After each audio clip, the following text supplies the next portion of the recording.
പുതുശ്ശേരി അംഗൻവാടി വാർഷികാഘോഷവും യാത്രയയപ്പും സംഘടിപ്പിച്ചു. മെയ് 15, 16, 17 തീയതികളിലായാണ് ആഘോഷ പരിപാടികൾ നടത്തിവന്നത്.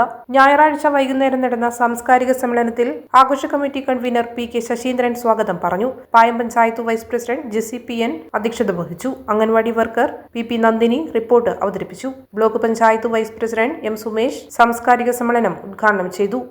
ഒരു നാടിന്റെ ഉത്സവമായിട്ടാണ് മികച്ച നിലയിൽ അംഗൻവാടി വാർഷികം സംഘടിപ്പിക്കുന്ന ഈ അംഗൻവാടി ആഘോഷ കമ്മിറ്റി നാട്ടുകാരെ ഹൃദയത്തോട് ചേർത്ത് അഭിവാദ്യം ചെയ്യുകയാണ്. അംഗൻവാടികൾ എന്ന് പറയുമ്പോൾ നമുക്കറിയാം, നമ്മുടെ ഭാവി തലമുറയെ വാർത്തെടുക്കുന്ന ഏറ്റവും പ്രധാനപ്പെട്ട ഒരു കേന്ദ്രമാണ്. അംഗൻവാടി എന്നുള്ള വാക്ക് തന്നെ വീട്ടുമുറ്റ വിദ്യാലയം എന്നുള്ളതാണ്. നമ്മുടെ വീട്ടിലെ എങ്ങനെയാണോ എന്നതുപോലെ വീട്ടിൻ്റെ മുറ്റത്തുനിന്ന് പഠിപ്പിക്കുന്നത് പോലെ വിദ്യാലയങ്ങളിൽ അതേപോലുള്ള ഒരു വിദ്യാലയ അന്തരീക്ഷം ഉണ്ടാക്കുക എന്നുള്ളതാണ് അതിൻ്റെ ആ വാക്കുകൊണ്ട് ഉദ്ദേശിക്കുന്നത്. നമുക്കറിയാം, ലോകത്തിലെ എല്ലാ കോണിലും ഇതുപോലുള്ള കുഞ്ഞുങ്ങളുണ്ട്. Iritty CDPO Sheena M. കണ്ടത്തിൽ മുഖ്യാതിഥിയായി പങ്കെടുത്തു.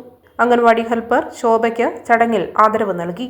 പായം panchayat member Sujisha Prasad, CPIM Vilamana local committee അംഗം KS സിദ്ധാർത്ഥ് ദാസ്, KSU പേരാവൂർ നിയോജക മണ്ഡലം president Albin Thomas, AL MSC അംഗം MG രവീന്ദ്രൻ, ത്രേസ്യാമ്മ ആലപ്പാട്ടുകുന്നേൽ, സോബിൻ ജോൺസൺ തുടങ്ങിയവർ ചടങ്ങിന് ആശംസകൾ നേർന്ന് സംസാരിച്ചു. തുടർന്ന് SSLC പരീക്ഷയിൽ ഉന്നത വിജയം കരസ്ഥമാക്കിയവരുടെ അനുമോദന ചടങ്ങും സംഘടിപ്പിച്ചു.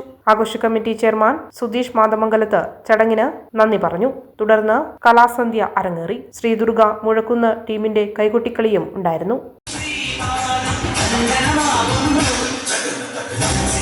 Bye.